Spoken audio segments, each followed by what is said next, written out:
on va expliquer le hadith Bada al-Islam ghariban wa sayaudu ghariban kama bada fatuba lil ghuraba. Le prophète alayhi salatu wassalam dit, l'islam a commencé étrange et il redeviendra étrange comme il a commencé. Donc l'islam a commencé étrange, ikhwa. Imaginez-vous le prophète alayhi salatu wassalam à la Mecque, seul, il reçoit la révélation, il transmet son message à Khadija, à son épouse, et puis il transmet le message du tawhid à son meilleur ami, Abu Bakr as-Siddiq radiyallahu anhu, et ainsi de suite. L'islam a commencé étrange, ikhwa. L'islam a commencé étrange à la Mecque. Le prophète alayhi salatu wassalam dit à Amr ibn Abbas lorsqu'il vient le voir, il lui dit il n'y a avec moi que 2 personnes, Abu Bakr et Bilal. Ensuite, l'islam s'est propagé. Plus particulièrement lorsque le prophète alayhi salatu wassalam a émigré à Al-Madina.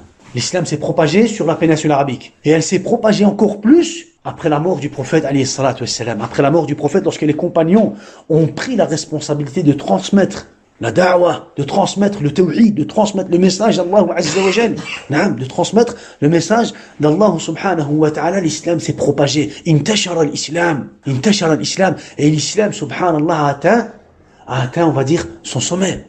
Walakin n'oublie pas, le prophète alayhi salatu wassalam nous a parlé du début de l'islam et de sa fin. Le prophète alayhi salatu wassalam dit aux compagnons, l'islam a commencé étrange et il va terminer étrange. Comme il a commencé au début.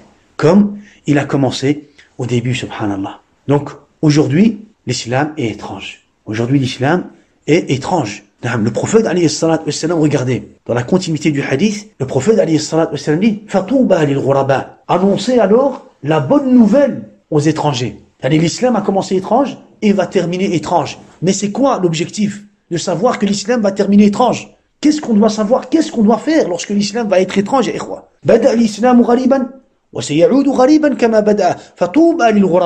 Annoncez donc la bonne nouvelle aux étrangers. Les compagnons, radouanullahi alayhim, lorsqu'ils ont entendu cette parole de la bouche du prophète, alayhi salatu wassalam, ils ont dit, qui sont les ghuraba? Qui sont les étrangers? Qui sont les étrangers à qui on doit annoncer cette bonne nouvelle? Qui sont les ghuraba, ya Rasulallah? Alors le prophète, alayhi salatu wassalam, leur dit, alladhina yuslihuna idha fasada an-nas. Ils sont ceux qui corrigent les gens lorsqu'ils deviennent corrompus. Les ghuraba, première qualité, première caractéristique des ghuraba, ils sont ceux qui corrigent les gens lorsqu'ils deviennent corrompus. Lorsque les gens tombent dans le shirk, dans le kufr, dans la perversité, dans les muharramat, les ghuraba, eux, ils cherchent à quoi? Ils cherchent à corriger les gens. Ils cherchent à corriger, ils cherchent à montrer aux gens la vérité, al-haq. Ils cherchent à appeler les gens à la vérité. Ils cherchent à appeler les gens au tawhid et à la sunnah. Et à la sunnah, alladhina yuslihuna idha fasada an-nas. Quand tu dis yuslihuna, en arabe, ça voudrait dire que ils corrigent les gens. Mais si tu dis alladhina yaslihuna, ça voudrait dire qu'ils corrigent leur propre personne. Donc, ils corrigent leur propre personne, ils sont ceux qui vont corriger leur propre personne pendant que les gens sont corrompus. Donc ceci est une des caractéristiques des ghuraba. Ils sont ceux qui vont corriger leur propre personne et qui vont corriger les gens. Pendant que les gens vont suivre justement le chemin de la corruption et de l'égarement. Al-ghurba, ya ikhwa, le fait d'être étranger, n'est pas une prétention ou une attribution, ya ikhwa. Ce n'est pas parce que tu vas dire que tu es ghalib auprès d'Allah subhanahu wa ta'ala. Ce n'est pas parce que tu vas dire que tu fais partie des ghuraba que tu es forcément ghuraba. Abadan. Pareil pour l'islam. Ce n'est pas parce que tu vas t'attribuer à l'islam ou que tu vas prétendre à l'islam que tu es musulman. C'est en vivant à l'islam que tu vas être musulman. C'est en vivant à l'islam, qu'Allah Azza wa Jalla a cité dans le Coran al-Karim, l'islam que le prophète alayhi salatu wasallam a enseigné à Sahaba radouanullahi alayhim, que tu vas être musulman et donc tu vas être ghalib. Lorsque tu vas vivre l'islam du prophète alayhi salatu wasallam, l'islam des compagnons, l'islam de le Coran al-Karim, l'islam de Millat Ibrahim, c'est à ce moment-là que tu vas être musulman et en même temps, d'une façon ou d'une autre, que tu le veuilles ou non, tu vas devenir ghalib. Tu vas faire partie des quoi? Tu vas faire partie des ghuraba. Donc, ce terme, comme l'islam, comme l'iman, comme le tawhid, ces termes ne sont pas, on va dire des termes qu'on utilise pour prétendre quelque chose. On prétend rien du tout. On vit, on doit vivre. On doit vivre l'islam. On doit vivre l'iman. On doit vivre le tawhid. Et en vivant le tawhid, d'une façon ou d'une autre, tu vas être ghalib. Tu vas être étranger. Tu vas être étranger. Dans une autre version du même hadith, alladhina yuslihuna ma afsada an-nas. Subhanallah. Ils sont ceux qui remettent droit ce que les gens ont corrompu. Ils sont ceux qui vont remettre droit. Ils sont ceux qui vont remettre droit ce que les gens ont corrompu. Qu'est-ce que ça veut dire? Les gens ont changé la religion, ont falsifié la religion. Les ghuraba, qu'est-ce qu'ils vont faire? Ils vont corriger ce qu'ils ont falsifié. Ils vont remettre droit ce qu'ils ont changé. Les gens vont appeler les gens, les faux imams ou les imams égarés vont appeler les gens à faire du shirk et du kufr. Les ghuraba, eux, qu'est-ce qu'ils vont faire?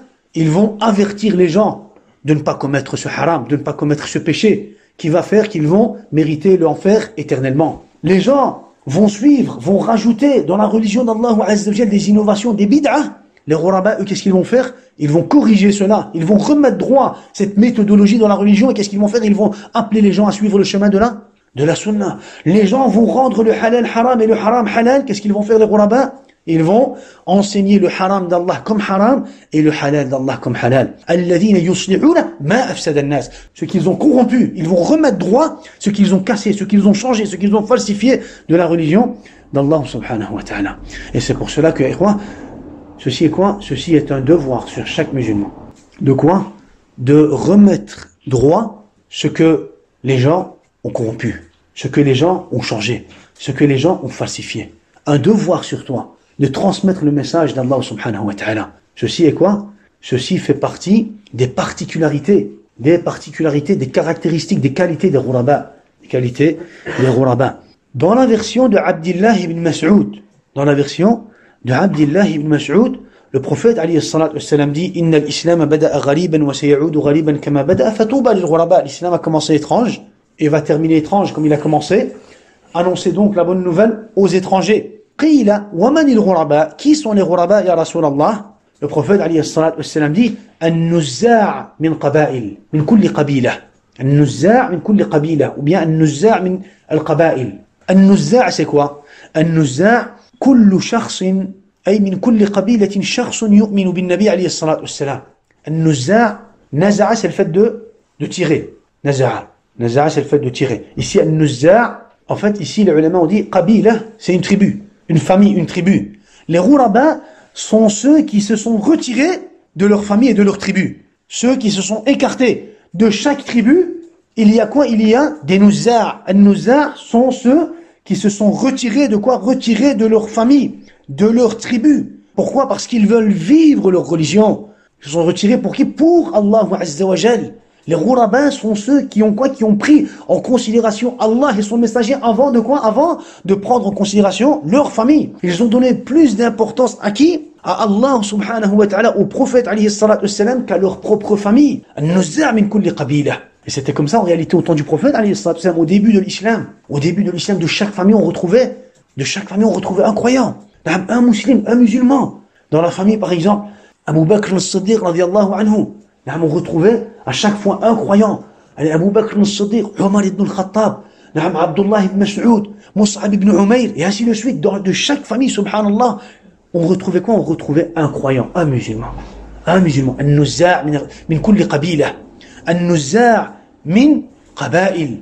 Yani, les retirés de chaque famille, de chaque tribu, al-ghuraba. Al-ghuraba, subhanallah. Pour dire qu'en réalité, l'islam a commencé comme ça. Yani que cela ne t'attriste pas, ne te chagrine pas. Le fait que tu sois expulsé ou retiré de ta famille, de ta tribu, que cela ne t'attriste pas. Pourquoi? Parce que l'islam a commencé comme ça. L'islam a commencé comme ça. Subhanallah. Mus'ab ibn Umayr, un des plus riches, des jeunes hommes de la Mecque s'est retrouvé, subhanallah, avec un tissu sur lui, un tissu. Lorsqu'il est mort, ils n'ont même pas pu recouvrir, on va dire, son corps. Walakin Mus'ab ibn Umayr était quoi? Mus'ab ibn Umayr, qu'est-ce qu'il avait fait? Il avait choisi Allah Azza wa Jal. Il avait choisi Allah subhanahu wa ta'ala. Vous savez, à la bataille de Badr, lorsqu'ils ont capturé le frère de Mus'ab Aziz, lorsqu'ils ont capturé le frère de Mus'ab Aziz ibn Umayr, les Ansar ont capturé Aziz. Alors Aziz, pendant qu'il était en train d'être emmené auprès des prisonniers, qu'est-ce qu'il a fait? Il a vu Mus'ab ibn Umayr. Il a dit, ya Mus'ab, oh mon frère, Mus'ab, dis à tes amis de me libérer. Je suis ton frère, dis à tes amis de me libérer. Mus'ab ibn Umayr, Gharib, Yahri Gharib, Min al-Ghuraba, il faisait partie des Ghuraba. Qu'est-ce qu'il a dit? Il a dit non. Il a dit, c'est eux mes frères, tu n'es pas toi mon frère. Tu n'es pas toi mon frère, c'est eux mes frères. C'est eux mes frères. Et puis il leur a dit, attachez-le bien. Attachez-le bien. Et lorsque vous allez demander justement une rançon, une somme d'argent pour pouvoir le libérer, lorsque vous allez demander une rançon, une somme d'argent, il y a le fidya pour le libérer, demandez beaucoup d'argent. Demandez beaucoup d'argent. Pourquoi? Parce que sa mère est riche. Il parle de qui? Il parle de sa propre mère. Il dit, sa mère est riche, il a beaucoup d'argent. Sa mère est capable de vous donner beaucoup d'argent pour libérer Aziz. Regardez, subhanallah. C'est comme ça que l'islam a commencé. C'est comme ça que l'islam a commencé, ya ikhwan. Mais on peut donner des exemples et des exemples, subhanallah. Al-Nuzza' min qaba'il. Allahu Akbar. Regardez, dans une autre version, la version de Abdullah ibn Amr ibn al-As, radiyallahu anhuma, il dit que le prophète, alayhi salatu wassalam, a dit, Touba lil ghuraba, que la bonne nouvelle soit pour les étrangers. Dans la version de Abdullah ibn Amr ibn al-As, le prophète, alayhi salatu wassalam, dit un jour, Touba lil ghuraba, que la bonne nouvelle soit pour les étrangers. Alors les compagnons disent, Wa man il ghuraba ya Rasulallah, qui sont les étrangers? Le prophète alayhi salatu wassalam dit, Nasun salihuna qalil fi nasin kathir man ya'sihim aktharu mimman yuti'uhum. Ils sont un petit groupe de gens pieux. C'est qui les ghuraba? Les ghuraba sont un petit groupe de gens pieux qui vivent parmi une population majoritairement corrompue. Un petit groupe de gens qui vivent parmi une population majoritairement corrompue. Nasun salihuna, pieux, sur le tawhid, sur l'islam, qui ont des principes au niveau de leurs croyances, au niveau de leurs adorations, qui ont des principes, qui ont un objectif. Nasun salihuna qalil fi nasin kathir. Naam, fi nasin kathir. Man ya'sihim aktharu mimma yuti'uhum. Ceux qui s'opposent à eux sont plus nombreux que ceux qui les suivent. Ceux qui s'opposent à eux sont plus nombreux que ceux qui les suivent. Les ghuraba, en réalité, le prophète alayhi salatu wassalam nous dit cela pour nous faire comprendre que les ghuraba seront toujours minoritaires par rapport à la masse. Les ghuraba seront toujours minoritaires. Ceux qui vont les critiquer seront toujours beaucoup plus que ceux qui vont les suivre. Ceux qui vont les critiquer, qui vont les rabaisser, qui vont vouloir leur mal, qui vont leur faire du tort, qui vont leur faire de l'injustice seront toujours beaucoup plus que ceux qui vont les suivre. Mais avec les ghuraba, il y a Allah subhanahu wa ta'ala. Donc c'est pour dire qu'en réalité, même au début, c'était pareil. Au début, les compagnons étaient minoritaires par rapport à la masse. Les compagnons ont dû immigrer à l'Habasha. Au début, ils étaient quoi? Ils étaient minoritaires. Ils n'avaient aucune force, aucun moyen de repousser le mal de Quraysh. Le prophète alayhi sallam a été boycotté. Il s'est retrouvé 3 ans dans le désert de la Mecque avec les croyants. Les croyants ont souffert au début. Quand je dis bada al-islam ou ghariban, tu dois comprendre comment l'islam a commencé pour faire justement, on va dire, cette comparaison, pour que tu puisses comprendre que l'islam a commencé étrange et elle va terminer étrange comme il a commencé. Donc ceci aussi est, on va dire, une des particularités, on va dire, des ghuraba. Dans une autre version, encore une fois, de Abdullah ibn Amr ibn al-As, le prophète alayhi salatu wassalam dit, Inna ahabba shay'in ila Allah al-ghuraba. Ceux dont Allah aime le plus sont les ghuraba. Allah aime le plus les ghuraba. Alors les compagnons ont dit, qui sont les ghuraba, ya Rasulallah? Le prophète alayhi salatu wassalam a dit, al-farraruna bidinihim. Ceux qui vont fuir pour protéger leur religion. Ceux qui vont fuir pour protéger leur religion, subhanallah. Leur seul objectif, ad-din. Leur principe, la religion ad-din, le tawhid. Leur volonté, leur objectif, leur but, ad-din. Ils vont fuir. Pourquoi? Ils vont fuir pour protéger leur religion. Ils vont fuir, ils vont faire tout ce dont ils sont capables de faire. Pourquoi? Pour protéger leur religion. Comme les premiers musulmans, comme les premiers compagnons. Qu'est-ce qu'ils ont fait? Ils ont fui pour protéger leur religion. Ils ont fui pour protéger leur religion. Dans la continuité du hadith, le prophète alayhi salatu wassalam dit, Yajtami'una ila Isa ibn Maryam alayhi salam yawm al-qiyamah. Le jour du jugement, Allah azza wa jalla va les rassembler avec Isa ibn Maryam. Isa alayhi salam. Ils seront le jour du jugement autour où ils seront avec Isa alayhi salam. Ce hadith a été classifié, on va dire, parmi les signes de la fin des temps, avec Nuzul Isa alayhi salam, al-farraruna bidinihim, al-muhim, ceux qui vont fuir pour protéger leur religion, qui vont rejoindre Isa alayhi salam. Donc ici, le prophète alayhi salam dit, parmi les particularités des ghuraba, c'est qu'ils vont quoi? C'est qu'ils vont fuir. Ils veulent protéger leur religion. Le musulman un musulman, un musulman, un muwahhid doit vouloir absolument protéger sa religion. Tu peux pas être musulman, prétendre à l'islam et ne pas vouloir protéger ta religion. Tu ne peux pas prendre ta religion à la légère. Tu ne peux pas prendre ta religion à la légère. Tout ce qui est en relation avec la vie d'ici-bas, tu peux prendre cela à la légère. Amma ta religion, ton din, ta croyance, l'aqida, le tawhid, l'amal, tes applications, ton intention, ta sincérité envers Allah Azza wa Jal, ton lien avec Allah subhanahu wa ta'ala, tes devoirs et tes droits envers Allah subhanahu wa ta'ala, tu ne peux pas les prendre à la légère. Le musulman doit donner de l'importance à cela. Pourquoi? Parce que cela fait partie des particularités des muslimines, des ghuraba, al-farrarouna bidinihim. Ceux qui vont quoi? Ceux qui vont fuir pour protéger leur religion. On a encore une autre version. Bada al-islamu ghaliban wa sayudu ghaliban kama bada fatuba lil ghuraba. Les compagnons disent man al-ghuraba ya Rasulallah. Le prophète alayhi salatu wassalam dit alladhina yuhyuna sunnati wa yuallimunaha an-nas. Les ghuraba sont ceux qui rappellent ma sunnah et qui l'enseignent aux gens. Les ghuraba sont ceux qui rappellent ma sunnah pendant une époque où la sunnah du prophète alayhi salatu wassalam est délaissée. On vit une époque où la sunnah, on vit une époque dans laquelle la sunnah du prophète alayhi salatu wassalam a été délaissée. Et la première sunnah qui a été délaissée est le tawhid. Le tawhid fait partie de la sunnah, on va dire de la da'wah du prophète alayhi salatu wassalam. Les ghuraba sont ceux qui vont quoi? Qui vont rappeler aux gens la sunnah, qui vont apprendre aux gens la sunnah, qui vont transmettre la sunnah. Les ghuraba sont ceux qui vont donner de la valeur à quoi? À la sunnah du prophète alayhi salatu wassalam. Ce sont les hadiths du prophète alayhi salatu wassalam à propos des ghuraba.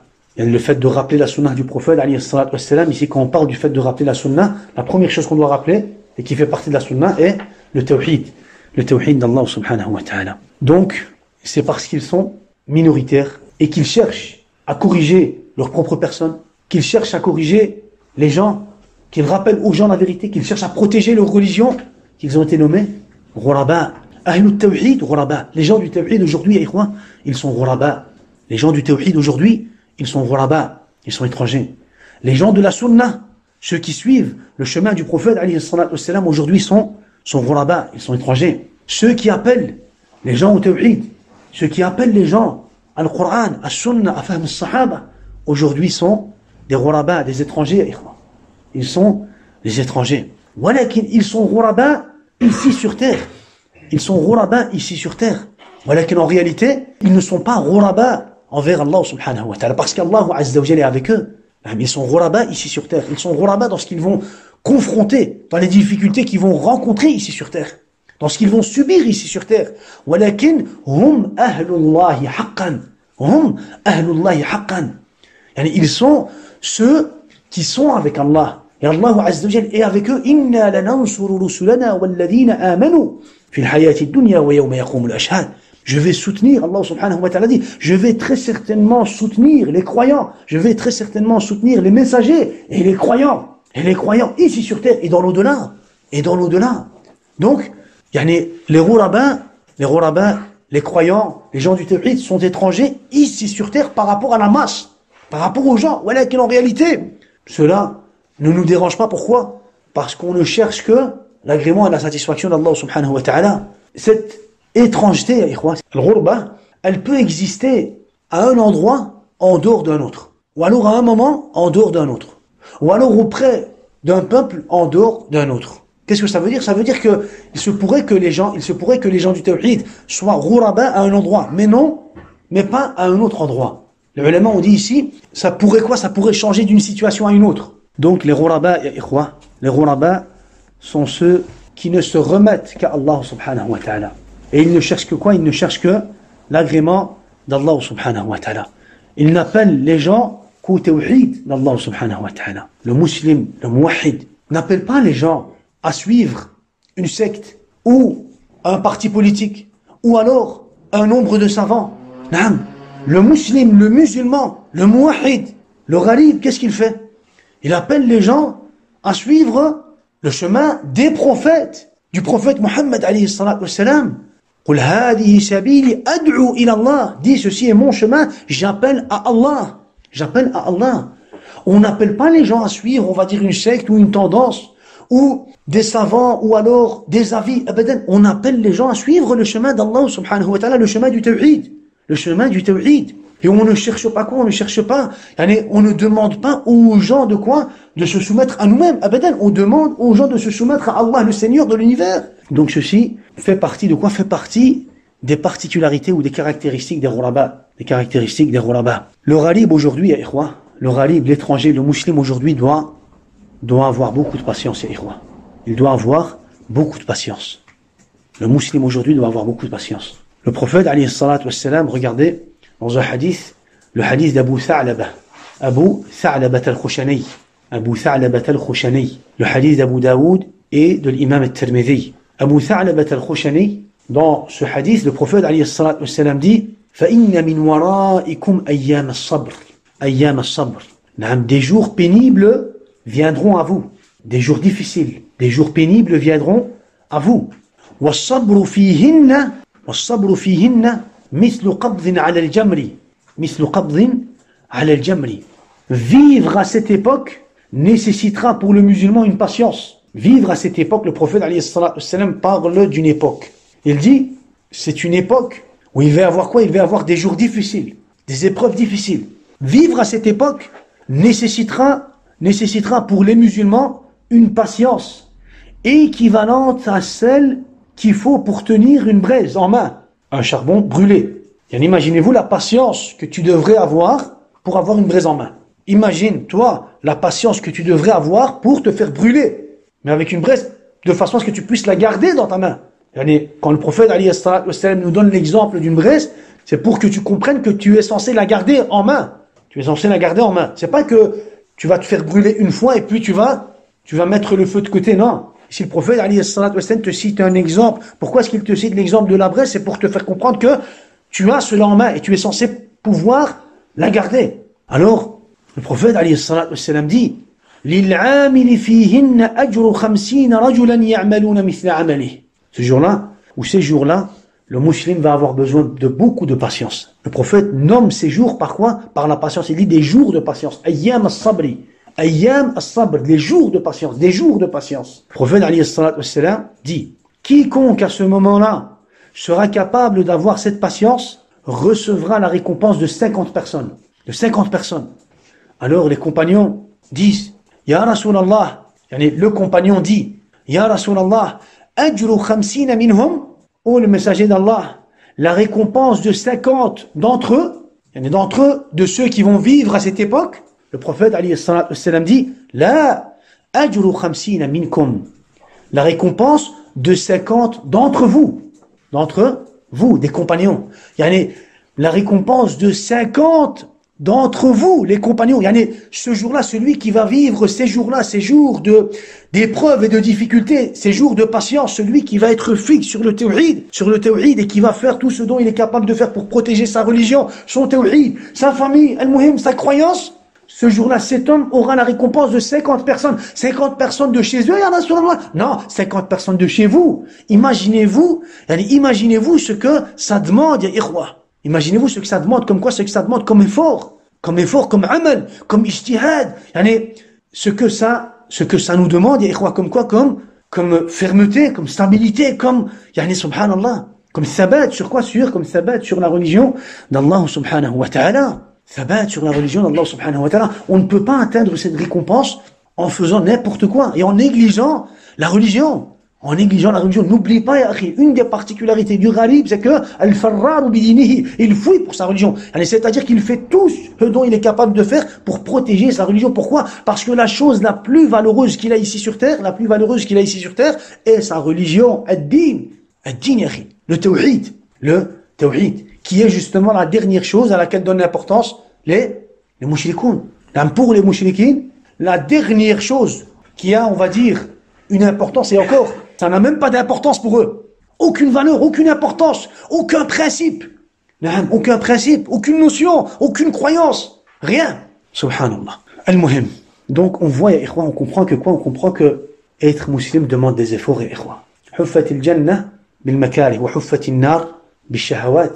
Le paradis a été entouré par quoi? Par des difficultés. Et l'enfer a été entouré par quoi? Par des shahawat, par des passions et des envies.